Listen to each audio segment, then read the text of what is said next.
Que as palavras do Santo Evangelho perdoem nossos pecados. Amém. O roteiro que seguimos ao longo desse dia, iluminados pelas 3 leituras que agora ouvimos novamente nessa Santa Missa, só poderia desembocar, e é claro que eu já sabia, nesse Evangelho. Acho que seria quase que impossível, num dia de retiro, de louvor, com esse tema, escolher outro evangelho que não este, que nós acabamos de ouvir, e que a igreja no mundo inteiro hoje está ouvindo. É muito difícil eu conseguir ler e meditar esse evangelho sem que a emoção tome conta do meu coração. Para mim esse é o mais espetacular texto de cura interior entre os 35.568 versículos da Bíblia Católica. Eu acho esse texto esplendoroso, espetacular. Todos os adjetivos seriam poucos. Porque mostra-nos a delicadeza, mostra-nos a preocupação delicada e amorosa de Jesus para cumprir a graça de Deus na vida de Pedro, dos demais discípulos e da igreja. Se você comparar João 21 com Lucas 5, você vai descobrir que o contexto é absolutamente o mesmo. Uma pesca frustrada, uma noite inteira que não conseguem nada. E depois que Jesus aparece, o milagre da pesca. Da primeira vez, em Lucas 5, a resposta de Pedro, de Tiago, de João foi espetacular. São Lucas diz que eles deixaram tudo. De Tiago e João ainda dizem, deixaram a barca e o Pai e seguiram Jesus. Quanto entusiasmo, quanta alegria. E agora voltaram para Galileia. Jesus já está ressuscitado. Eles já sabiam que Jesus tinha ressuscitado? Sim ou não? Sim. Aí diz o Evangelho que era a 3ª vez. Meu Deus do céu. Eles já tinham se encontrado 2 vezes com Jesus ressuscitado. Pedro e João já tinham inclusive ido no túmulo. Tinham ouvido o testemunho esplendoroso de Maria Madalena. Tinham ouvido o testemunho maravilhoso dos discípulos de Emaús. Tomé já tinha tocado no lado de Jesus e na chaga de Jesus. Jesus já tinha aparecido no meio deles, capítulo 20, que nós líamos domingo passado, desejando-lhes 3 vezes: a paz esteja com vocês. Recebei o Espírito Santo. Aqueles a quem perdoa os pecados serão perdoados.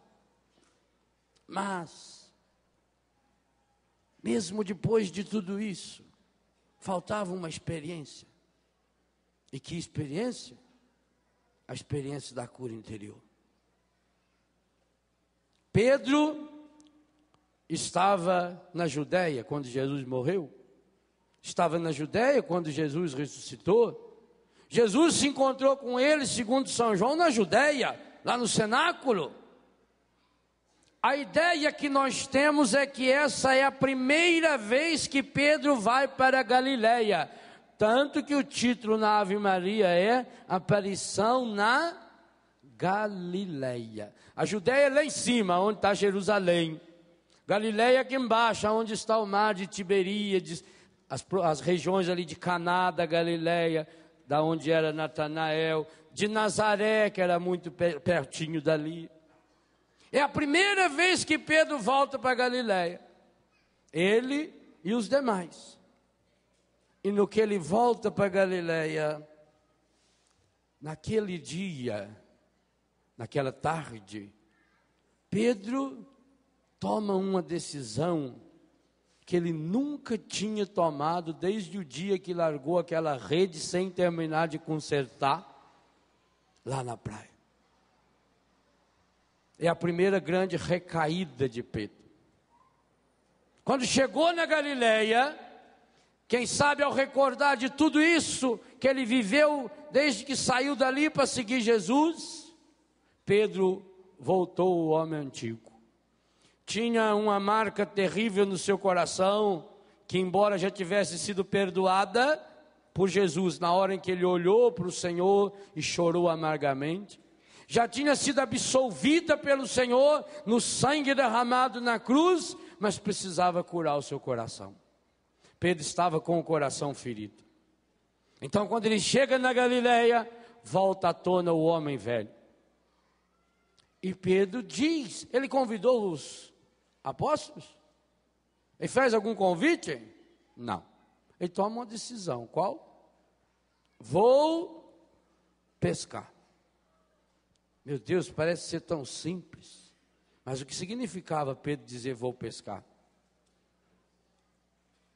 Jesus tinha dito para ele no final da primeira pesca milagrosa: doravante serás pescador de homens.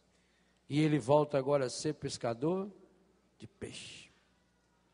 O coração ferido e machucado, olha o que faz. Faz você voltar ao passado. E o pior, quando a gente tem o coração ferido e machucado, todos os outros que também tiverem o coração ferido e machucado, vão nos seguir para o passado. Ao dizer vou pescar, o que esses Maria vão com as outras falaram? Ah, nós também vamos. Agora, quem eram eles? Primeira pergunta, quantos eram? Quantos? Conta aí. 10. Tem 3 aí na sua Bíblia que faltam na minha. Pedro, Tiago e João, os 2 filhos de Zebedeu. Qual é o quarto? Tomé. Qual é o outro? Natanael. 5 com o nome citado. E 2 não citaram o nome. Quem são esses 2 que não citaram o nome? Léo e Jonas. Não sabia? Léo e... Como é o seu nome? Esses 2 é você e sua mulher. Você e sua sogra. Você e seu sogro. Você e aquela pessoa com a qual você está com o coração ferido e machucado. Você e aquela pessoa horripilante que mora em frente da sua casa.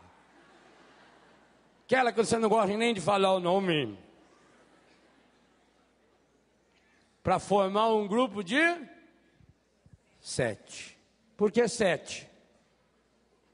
Quem que escreveu esse evangelho? João. João é o evangelista dos sinais. No Evangelho de São João só tem 7 milagres. A segunda leitura escrita por ele no versículo 12. Há 7 palavras para expressar o louvor. Depois você olha na sua Bíblia, Apocalipse 5, 12, e não vai encontrar lá 7 palavras. O que significa esse grupo de 7?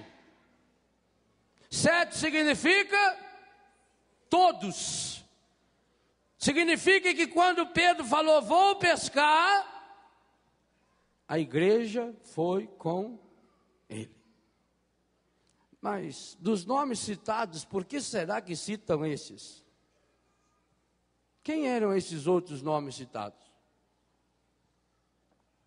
Exatamente, somente aqueles que tiveram problemas de relacionamento com Jesus ao longo da vida. Tomé duvidou.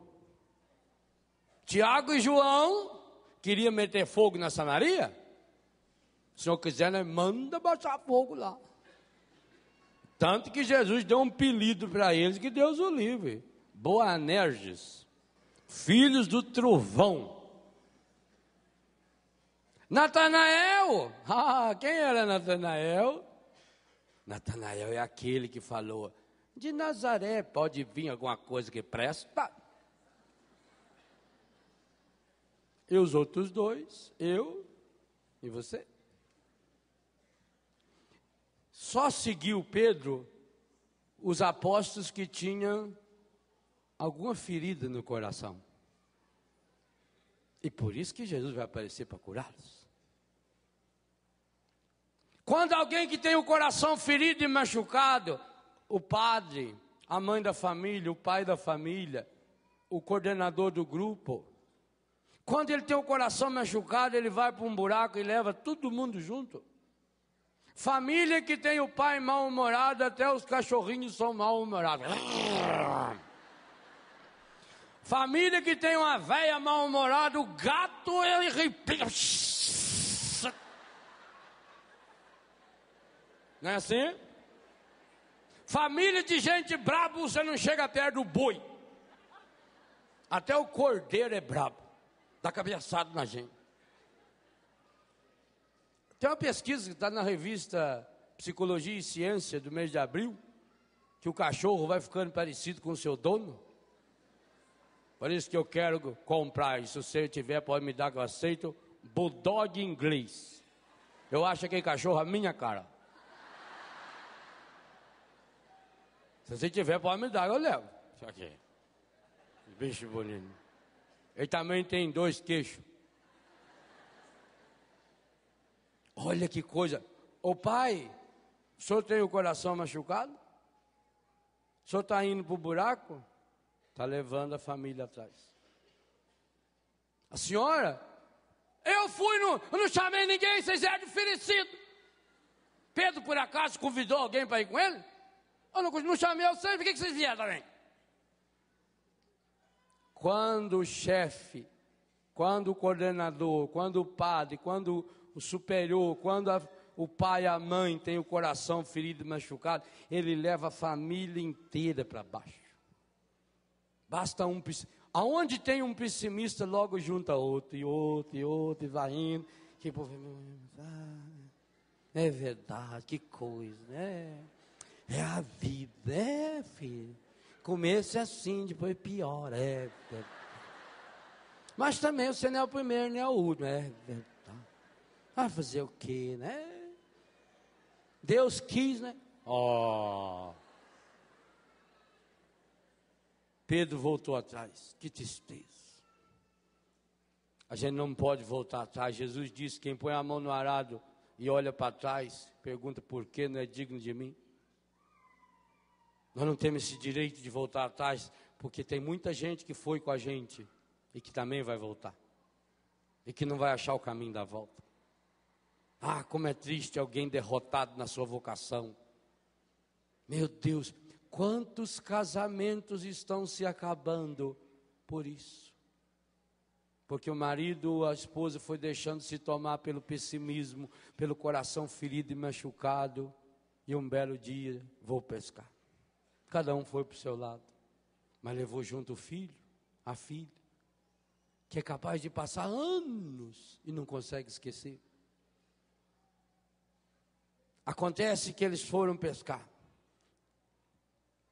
Eram pescadores profissionais. O lago onde foram pescar, até hoje é um dos lagos mais piscosos do mundo. Piscosos significa que tem muito peixe. Não é que fica piscando pra gente, não. É piscoso. É até piscoso. Esse lago é piscoso. Quando chove, ele pisca um pouco assim. Ali tem peixe até não aguentar mais. A gente andando de barco lá, a gente vê os peixes assim. E no entanto eles não pescaram nada.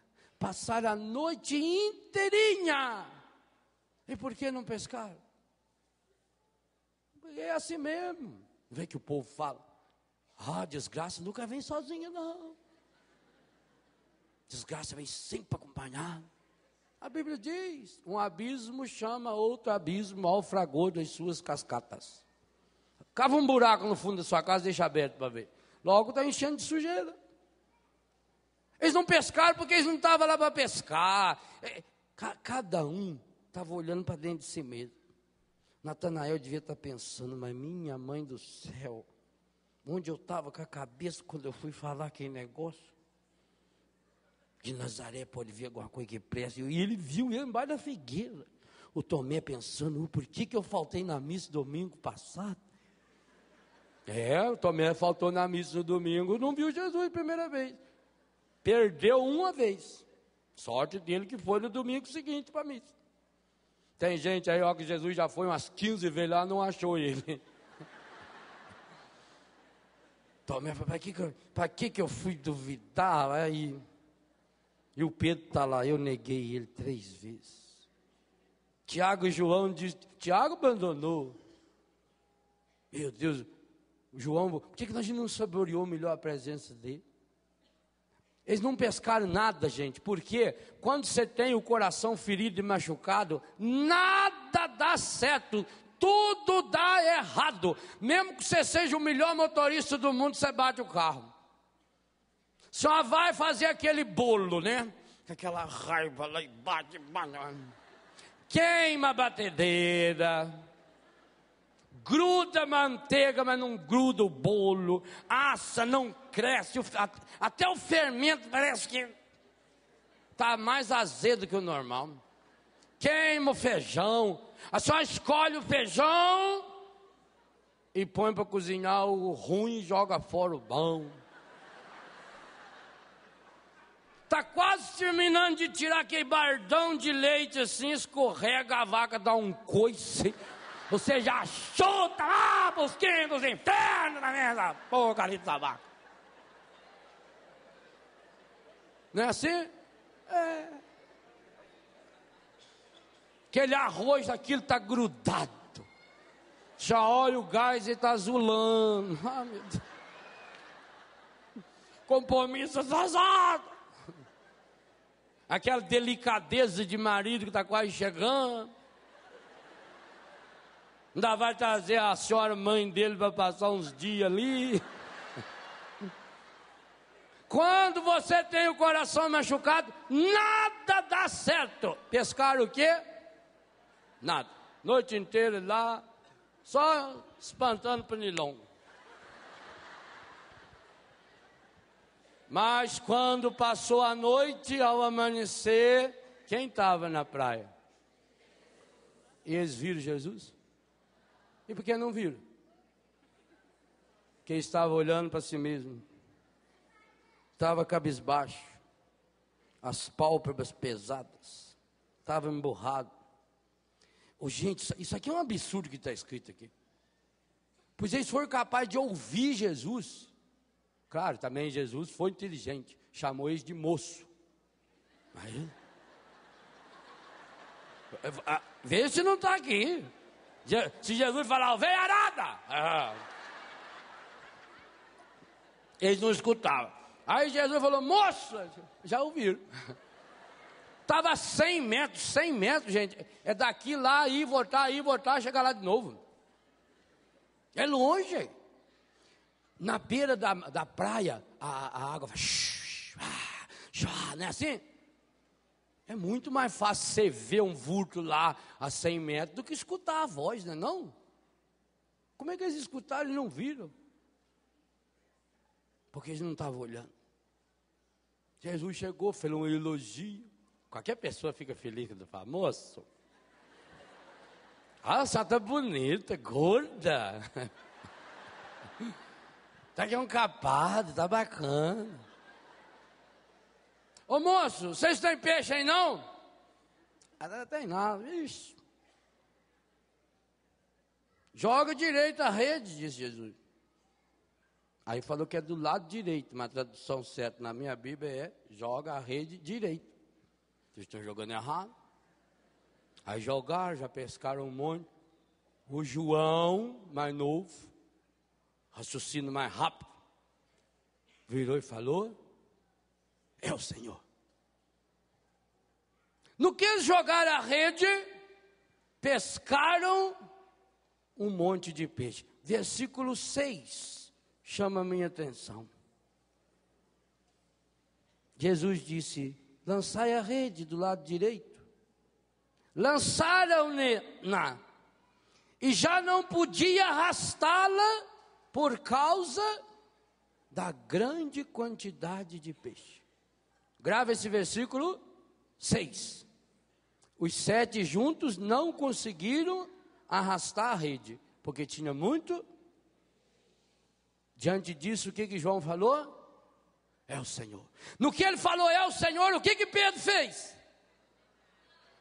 O Pedro vestiu a roupa. Ele estava pelado. Por que ele não foi nadando pelado, leva a roupa em cima assim? Chegava, vestia a roupa. O que significa dizer que o Pedro estava pelado? Estava nu. É a mesma nudez que Deus achou Adão e Eva lá no paraíso. É a mesma nudez que Jesus assumiu na cruz, para que nunca mais você ficasse pelado. Por isso Pedro, estabanado, já vestiu a túnica, se revestiu. Foi Jesus chegar lá e o Pedro já se revestiu. Já não estava mais pelado. E ele já retoma o entusiasmo e já vai nadando até Jesus. Ele é o primeiro a ir até Jesus. E quando ele chega perto de Jesus, o versículo 8 diz uma coisa que eu não consigo entender. Os outros 6 vieram trazendo as barcas e a rede. Só que não tem alguma coisa errada escrita aí? Antes eles eram em quanto? 7. Conseguiram arrastar a rede? Versículo 6. Agora no versículo 8. Perdeu 1. Eles estão em menos. Ainda tem que trazer a barca. E aí consegue. Será que não tem alguma coisa errada? Como é que pode diminuir o grupo e ficar mais forte? Talvez alguma coisa esteja errada. Quando eles chegaram na praia, encontraram 5 coisas interessantes. Primeiro, Jesus. Segundo, Pedro, que já estava lá. Terceiro, uma fogueirinha que Jesus tinha feito, brasa preparada. Quarto, já tinha um peixe lá em cima. Quem trouxe esse peixe? Não sabemos, é o próprio Jesus. E quinto, tinha um pão, que era para partilhar depois de celebrar a Eucaristia. Quando eles chegaram, viram tudo aquilo, versículo 10, Jesus vira e fala: traga mais peixe. Aí o que acontece no versículo 11? O Pedro vai sozinho, pega a rede cheia de 153 peixes. E agora, muito mais difícil ainda, da água para a terra, ele vem arrastando sozinho. O versículo 6 diz que em 7 eles não conseguiram arrastar a rede. O versículo 7 diz que Pedro pulou na água e foi para perto de Jesus. E aí no versículo 8, 6 conseguiram trazer a rede e a barca. E agora no versículo 11, o Pedro vai. Será que está errado isso aí não? Não. É espetacular esse versículo 6, esse versículo 11 e esse versículo 8. Longe de Jesus, os 7 não conseguem nada. Longe de Jesus, você pode estar perto de qualquer outra pessoa, que você não tem nada nem ninguém. Longe de Jesus, você pode ser a pessoa mais rica do mundo que não passa de um miserável. Longe de Jesus, você pode ser a pessoa mais linda do mundo, é um bucho de feiura por dentro. Longe de Jesus, você pode ser a pessoa que está dando mais risada, cercada de uma multidão, que você estará sempre sozinho e fraco. E que coisa maravilhosa, a hora que Pedro, o chefe dessa igreja, foi para perto de Jesus, Pedro perto de Jesus deu força para os 6 que estavam lá na barca. Jesus perto de Pedro fez com que a força de Jesus, que passa por Pedro, a pedra que ele mesmo escolheu, passe para aquela igreja que está lá. Então, meu irmão, minha irmã, nunca se afaste da igreja que tem Pedro perto de Jesus. Nunca. A igreja que tem Pedro perto de Jesus é uma igreja forte. Hoje em dia se funda muitas religiões, mas essa imbecilidade já vem de muitos anos. Quando Napoleão Bonaparte, o grande Napoleão, esses dias apareceu um que ele queria ser Napoleão também dentro de um avião lá na Itália. Ninguém sabe como é que aquele homem entrou, sentou lá no banco. O senhor dá licença, o senhor precisa sair. Eu não, eu sou o proprietário aqui. Quem é o senhor? E ele com a mão enfiada aqui, eles acharam que estava com o revólver. Está me reconhecendo não? Bonaparte. Napoleão. Aí juntaram 4 e levaram ele para o hospício lá, coitado. Mas o verdadeiro Napoleão, que era o imperador, que era o dono do mundo, falaram para o Napoleão: imperador, o senhor para mandar no mundo inteiro só falta uma coisa. Falou: o que é? O senhor tem que fundar uma religião. Falou: não vou fundar não. Não posso fundar uma religião. Mas por que o senhor não pode fundar uma religião? O senhor é o imperador, o senhor é Napoleão Bonaparte.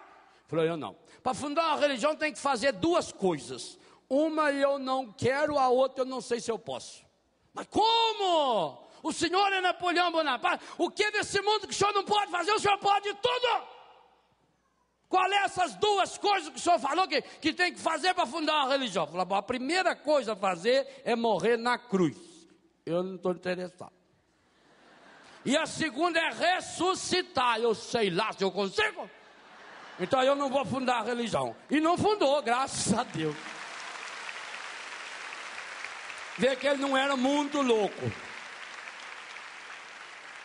Quando Pedro está perto de Jesus, a igreja é forte. E quando Pedro chegou perto de Jesus, ele ficou. Então, quando Pedro foi buscar a rede, a igreja inteira foi buscar a rede com ele. Por isso ele trouxe sozinho. Nunca se afaste dessa igreja. Não seja um peixe fora dessa rede. Principalmente porque o Senhor nos mandou a ir para as águas mais profundas. Pedro traz, assa o resto do peixe, termina esse jantar maravilhoso, na beirinha da praia. Quando terminou o jantar, Jesus tinha uma conversa muito séria com Pedro. Pedro havia negado 3 vezes. E ele precisava curar o coração de Pedro. Então ele olha para Pedro. E como é que ele chama Pedro?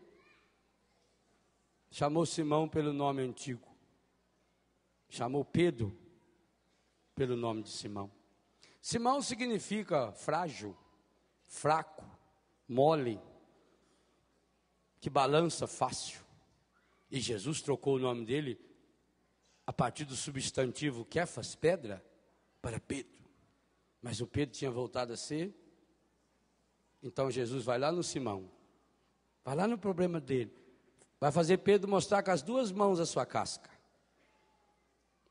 E pergunta para ele: Simão, tu me amas? E o que Pedro responde? Ah, gente, Pedro não respondeu assim tão fácil. Pedro olhou para aquela barca, olhou para aquele mar, olhou para aquele lago. Lembrou-se do dia que ele largou tudo para seguir Jesus. Mas lembrou-se também de um detalhe. Jesus tinha feito ali uma pequena fogueira. E quando ele olhou para aquela fogueira, o que ele lembrou? Do capítulo 18 de São João. Que foi em torno de uma fogueira que ele tinha negado Jesus. Que delicadeza de Jesus. Que delicadeza Jesus fez essa fogueira. Jesus pensou. Jesus foi atrás deles. Do mesmo jeito que Jesus andou um dia inteiro atrás dos 2 discípulos de Emaús. Jesus foi lá no habitat natural deles. montou aquela fogueirinha. E o Pedro, quando olhou para aquela fogueira, disse: Senhor, tu sabes que eu te... Ele não falou assim. Se um dia você tiver a graça de ter nas mãos o Novo Testamento em grego, leia essa passagem lá em grego. Talvez você não saiba ler grego, mas essas duas palavras você vai perceber, e a CNBB traduziu um pouco melhor. O grego tem 3 termos para falar amor. Jesus fez a pergunta usando o termo ágape, agapoi. Ágape é o amor mais pleno, é o amor maior. Pedro respondeu usando o termo philos, que é um nível inferior a esse amor. Se a gente fosse traduzir para o português, seria assim, quase que a diferença de amar e gostar. Então é como se Jesus perguntasse: Pedro, Simão, tu me amas? E como é que ele responde? Sim, Senhor, tu sabes que eu te gosto. Uma segunda vez Jesus perguntou. E como é que Jesus perguntou? Simão, filho de Jonas, tu me amas? E Pedro disse: Senhor, tu sabes que eu te gosto. Jesus gostou de Pedro. Jesus gostava demais de Pedro. Terceira pergunta. Gente, essa terceira vez que Jesus pergunta, que deixou Pedro triste, ela é espetacular. Jesus tinha que perguntar 3 vezes. Quanto tempo você tem que passar pomada numa ferida? Até sarar. Meus irmãos e minhas irmãs, Pedro tinha cometido o pecado mais terrível da face da terra. Pedro tinha negado 3 vezes o Senhor. 3 vezes significa que ele negou o Pai, o Filho e o Espírito Santo. As 3 vezes que lá, quando Jesus foi lavar os pés, 3 vezes também Pedro reagiu: me lavas os pés? O meu Senhor não lava, então lava inteiro. Pedro cometeu um pecado medonho. Se juntar o pecado de todos nós, não dá o de Pedro, porque Pedro era papá. E Jesus tinha dito: o que ligar na terra será ligado no céu, o que desligar na terra será desligado no céu. Quando Pedro negou o Senhor 3 vezes, portanto negou o Pai, negou o Filho e negou o Espírito Santo, Pedro mandou a Santíssima Trindade para o inferno. E eles foram para salvar aqueles que estavam lá. O pecado de Pedro é terrível. Por isso mesmo que já tenha sido perdoado e absolvido, o resquício que ficou precisava ser curado. Por isso Jesus gostou da resposta de Pedro. Pedro não deu uma resposta mentirosa: Senhor, eu te amo, eu te adoro. Como nós tantas vezes falamos: Senhor, Senhor, eu te amo, eu sou louco de amor por ti, aleluia, glória a ti, Senhor. E depois nós já desce a lenha nos outros. Louvo, Senhor, louvo, e depois vou viver a minha vida cheia de pecado. Falo que sou cristão, mas com a cara de Deus me livre, cada dia mais emburrada, enfesada, atazanando a vida dos outros. Parece que nasceu para atazanar a vida dos outros. Ao invés de viver aquela palavra que Paulo nos fala em Romanos 12, verso 15, alegrai com os que se alegram e chorai com os que choram, a gente chora com os que se alegram e se alegra com os que choram. Tem católico que é assim, só se alegra com o choro do outro. Meu filho, Deus tarda, mas não falta.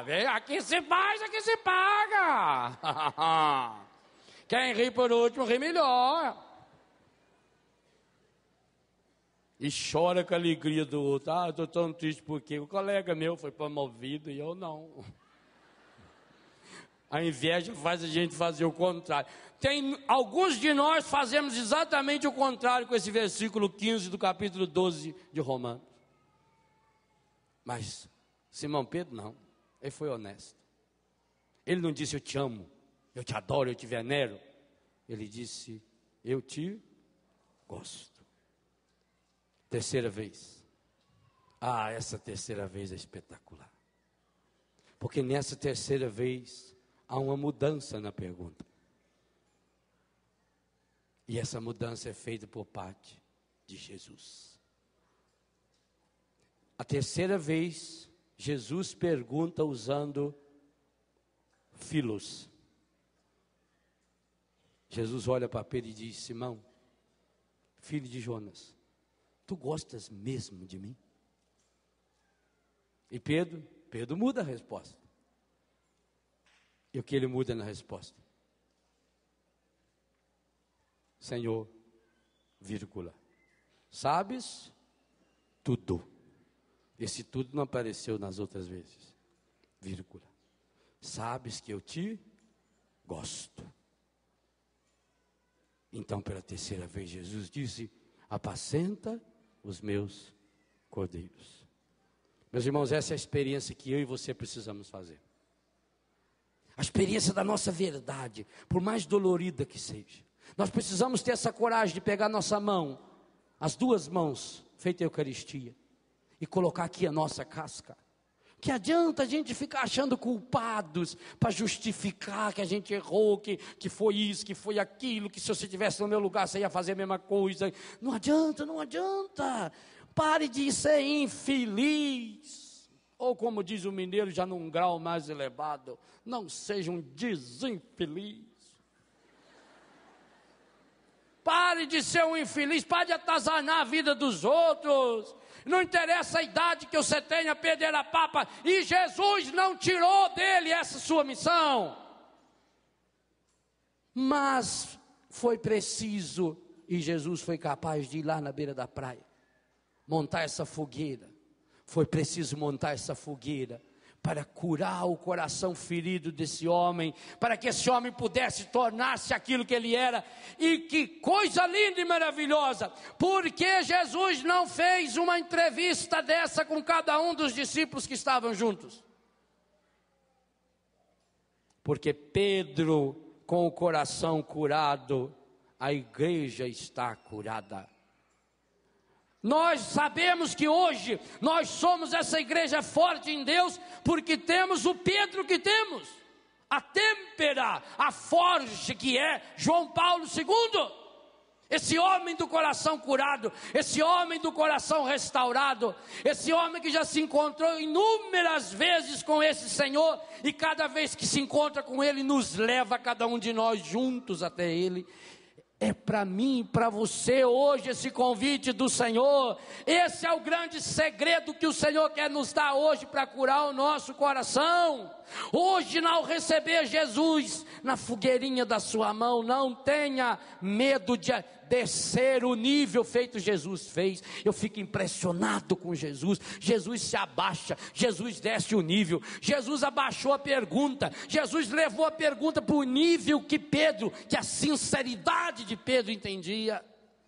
E é isso que Ele quer falar para você, para mim. Tira a máscara. Hoje Jesus está dizendo: ô Léo, deixa de ser besta, tira essa máscara, homem de Deus. O que adianta você estar aí na frente desse povo fazendo essa cara de santo? O que adianta você estar lá na igreja? O que adianta você estar naqueles grupos e faz isso e faz aquilo? Se o seu coração está ferido, o seu coração está machucado, você não passa alegria, você não passa santidade. Sabe por quê? Porque alegria, santidade, cura interior não se improvisam, é forja. Ninguém fica santo de uma hora para outra, ninguém fica curado num passe de mágica, é forja, é dureza. Mas Jesus tem a coragem de vir ao nosso nível, de descer no chão da nossa história, lá onde nós voltamos com a nossa barquinha suja, com a nossa rede estragada. Ora, eles não conseguiram pescar nada porque eles não tiveram tempo de consertar a rede. E aí, imagine depois de tantos anos, além de estragada, aquela rede estava mais arrebentada ainda, estava suja. Assim vai ficando a minha e a sua. Você não é ruim. Eu também não sou ruim, não. A gente vai se tornando ruim, até humanamente falando, porque a gente vai deixando o coração da gente guardar umas futricas velhas. É mágoa, é ressentimento, é uma palavrinha aqui e acolá. Você vai se tornando aquela pessoa, aquela manteiga derretida. Aí você vai se cercando só do grupinho da pescaria frustrada, daquelas pessoas que só sabem falar mal, e começa a se justificar, e vai se justificando, e aí começa a brigar com todo mundo, e aí briga com Deus e o mundo e com Deus. Você não é ruim. Mas padre, então por que eu não consigo vencer esse meu vício? Por que eu não consigo sair dessa situação que eu estou? Porque você tem coração ferido e machucado. E quem tem coração ferido e machucado não ama. Pedro tinha todas as informações possíveis. Pedro já tinha se encontrado com o ressuscitado, já sabia que Jesus já tinha perdoado, mas ele levava aquela autocondenação. Quantos de nós carregamos dentro de nós aquela autocondenação? E essa autocondenação vai nos humilhando. É isso que o demônio quer. O demônio quer nos humilhar, nos pisotear, nos ferir, nos machucar, nos despersonalizar. O demônio quer nos transformar de Pedro em Simões, de rocha firme com o Senhor, em pessoas fracas, fragilizadas. Você não é ruim, eu não sou ruim. Muito pelo contrário, se nós somos imagem e semelhança de Deus, se Deus foi capaz de morrer por mim e por você. Mas chega um momento na nossa vida que a gente tem que tirar a casca. Quantos de nós ainda vão ter que dar cabeçada, vão sofrer um monte ainda, para quê? Aquilo que você não tirar espontaneamente diante de Deus, a vida vai tirar. Só que muitas e muitas vezes, até que a vida tire, porque o encardido está por trás disso, o príncipe desse mundo é ele, vai fazer você sofrer muito, vai fazer a mim sofrer muito, vai nos fazer sofrer muito, vai nos despersonalizar, vai nos machucar, vai nos ferir. No que ele nos transforma, meus irmãos. Não olha para mais ninguém agora não, olha para você. Jesus fez aquela fogueira para refletir Pedro, e os demais se olharam nela também. Olha para você, olha no que você se transforma quando você deixa vir à tona o seu pior. Onde foi aquele entusiasmo, aquela alegria, aquele homem, aquela mulher, aquela generosidade? Olha como é que você está se tornando uma pessoa mesquinha, uma pessoa fria, uma pessoa emburrada, uma pessoa que as outras pessoas não querem chegar perto da gente, porque nós vamos nos tornando um peso para o outro. E um peso que leva os outros para o buraco, que leva os outros para o pessimismo. Porque será que aonde que a gente chega junto a tristeza? Exatamente por isso. Vou pescar e eles vão conosco. Porque será que ao nosso redor as coisas estão feias? Porque eu estou com essa feiura aqui dentro do meu coração, ferido e machucado. Eu preciso hoje ter a coragem de pegar a minha casca, entregar para o Senhor, iluminar na luz. Eu tenho que escrever com a minha própria mão a minha história, dizer: ô Senhor, sabes tudo, tudo é tudo. Retome sua vida em Deus, vai repassando a sua vida, como eu procuro ensinar nesse livro. Vai repassando as etapas da sua vida, vai repassando as áreas da sua vida. Quantos de nós temos áreas feridas e machucadas? Quantos de nós aqui temos a nossa afetividade machucada? A área da infância machucada. Quando a pessoa começa a sonhar demais com uma coisa, por exemplo, negativa. As lembranças que não conseguem se desfazer. Os traumas, os complexos, os vícios. São áreas terríveis que vão ficando dentro da gente. E a gente vai se justificando. E achando até justificativa para que os outros tenham que aceitar que a gente está assim. Nós precisamos colocar esses complexos, essas feridas do nosso coração diante do Senhor, sem nenhum medo, porque Jesus não vem para condenar, Jesus vai abaixar o nosso nível. Jesus viveu abaixando o nível, ele desceu lá onde estava, ele foi lá na beira do mar, ele foi lá na beira da praia, ele foi lá como quem precisava. Jesus vem como quem precisa. Quantas vezes Jesus já chegou na sua vida como alguém que precisava de você e você fechou a cara para ele? Um menino no trânsito, você está lá no porta-luva ali cheio de moeda, não sabe nem o que faz com aquelas porcarias daquela moeda. Aí tem um menininho ali e fala: moço, me dá uma moeda. Fala: não tem. E vai tranquilo para a missa. Tem lá uma senhora doente lá, vendendo uma balinha lá, R$1. Ô moço, pelo amor de Deus, minha filha, não tem trocado. Então dá o que não é trocado. Nós nos justificamos. É preciso sair de si. É preciso começar a enxergar um pouquinho mais longe. Vá deixando o Senhor curar seu coração. Aquele menino que pediu lá no sinaleiro, talvez seja Jesus. Quando ele chegou para a samaritana, ele sabia muito bem que a samaritana era prepotente demais. Então ele chegou para ela como alguém que precisava. Sentou-se lá na beira do poço e falou: dá-me de beber. E ela prepotente. Até que quebra o gelo. Com eles também Jesus chega, moços, chega elogiando, prepara um jantar para eles. Quantas vezes na sua família precisa fazer cura interior? A senhora está precisando fazer cura interior no seu marido, o seu marido precisa fazer cura interior no seu coração. Faça como Jesus, prepare um jantar. É no amor.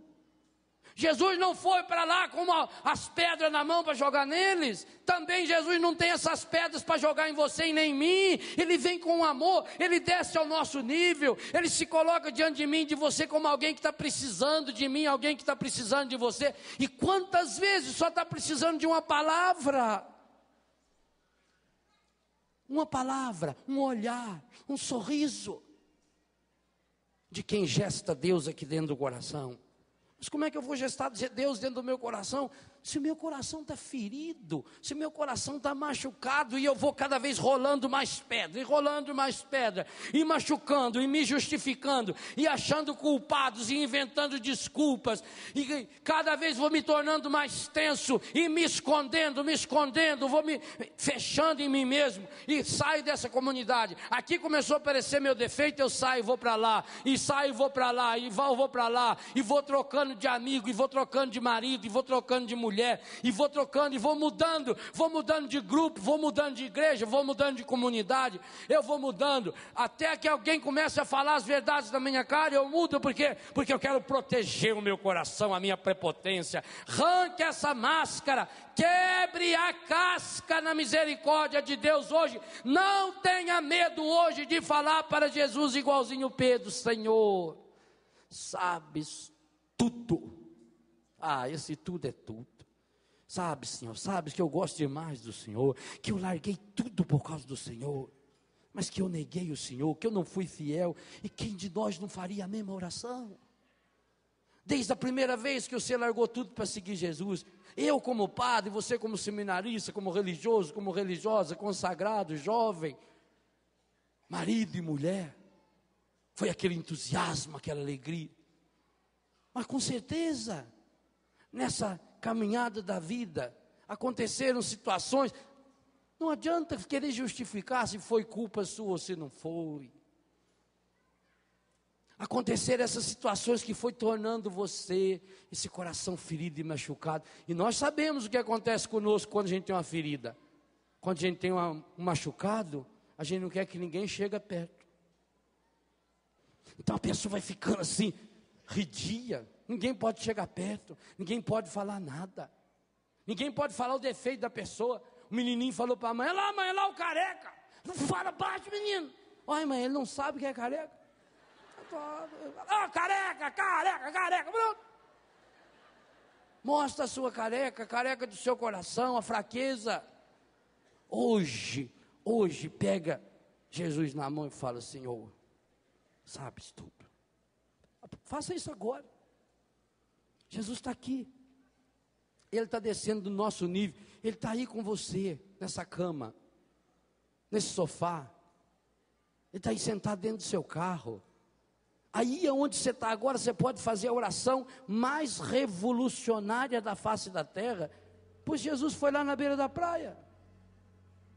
Faça a sua oração mais honesta agora para Ele. Senhor, sabes tudo. Sabe, Senhor, da minha miséria, da minha fraqueza, dos meus maus pensamentos, das palavras que eu falei quando não deveria falar, das minhas omissões, das minhas mentiras. Sabe, Senhor, da minha falta de generosidade. Sabes tudo, Senhor. Sabes da minha falta de alegria. Sabe, Senhor, desse complexo que eu tenho, da vergonha que eu tenho do meu corpo, do medo que eu tenho. Sabe, Senhor, desse trauma que eu tenho, que eu trago da minha infância. Eu fui vítima de estupro, de violência física, de violência sexual. Sabe, Senhor, a raiva que eu carrego no meu peito por ter perdido meu pai, por ter perdido a minha mãe, por ter sido infiel. Sabe, Senhor, que hoje eu carrego dentro do meu corpo uma doença, consequência daquele pecado que eu cometi. Sabes tudo, Senhor. Sabe, Senhor, que eu não sou fiel à palavra. Sabe, Senhor, que eu tenho sido uma pessoa emburrada, agitada, nervosa, irritada. Sabe, Senhor, tudo. Sabes que eu tenho sido uma pessoa mentirosa. Sabes tudo, Senhor. Sabe, Senhor, que eu tenho um coração ferido e machucado pelo aborto que eu provoquei. Sabe, Senhor, que eu carrego até hoje as marcas terríveis daquelas experiências sexuais que eu tive com meus parentes, amigos, primos, irmãos, com aquele homem, aquela mulher estranhos. E hoje, Senhor, como isso dói dentro de mim. Eu não consigo viver a pureza, eu não consigo viver a castidade, eu não consigo ser fiel ao meu matrimônio, eu não consigo ser fiel à minha vocação. Sabes tudo, Senhor. Sabe, Senhor, que eu morro de medo que as pessoas descubram que eu sou esse monte de esterco estragado, Senhor. Sabes tudo. Mas hoje, Senhor, hoje que o Senhor monta essa fogueira, eu me aproximo dela, Jesus. Essa fogueira, da qual o fogo novo foi abençoado e acendeu o círio pascal há poucos dias, da qual a igreja me ensinou a fazer releitura da minha vida a partir da ótica da misericórdia. Eu posso também hoje dizer: ó feliz culpa do Léo, diga o seu nome, ó feliz pecado, porque mereceu tão grande Redentor. Ó feliz culpa de Pedro, ó feliz negação de Pedro, que mereceu um encontro tão lindo com o Senhor. Sabes tudo, Senhor. Sabes que eu gosto muito do Senhor, que eu larguei tudo para seguir o Senhor, e que hoje eu quero continuar seguindo. Porque hoje, Senhor, mais uma vez, eu lhe entrego o meu coração, ferido e machucado, para ser restaurado, Senhor, reabastecido na sua graça, reabastecido na sua misericórdia. Põe a mão no ombro da pessoa que está do seu lado e ore por ela um pouquinho. Seja João para esse irmão. Do mesmo jeito que João falou para Pedro: é o Senhor. Reze por esse irmão para que ele se encontre com o Senhor no final dessa tarde, no início da noite de hoje. Senhor, venha na praia da vida desse meu irmão, dessa minha irmã. Toque, Senhor, o seu coração com a sua infinita misericórdia. Esse meu irmão, essa minha irmã que tem coração ferido e machucado, Senhor. Coração ferido e machucado pelo desamor, pela tristeza, pela angústia, pela mentira, pela mágoa, pelo ressentimento, pelo ódio, pelas impurezas, Senhor. Toque, Senhor, nesse meu irmão, nessa minha irmã, amargurado, entristecido, Senhor, com essa dor tão terrível no coração, na alma e no corpo. Acenda hoje, Senhor, essa fogueira, esse círio pascal que está aceso aqui, Senhor. Nós sabemos que é a Tua presença que está aqui. Na fogueira da Sua misericórdia, queima hoje, Senhor, nossos vícios.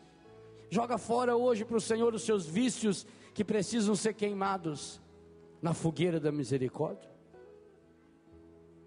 Joga hoje na fogueira da misericórdia os seus pecados, a sua doença, a sua tristeza. Queima hoje essa tristeza.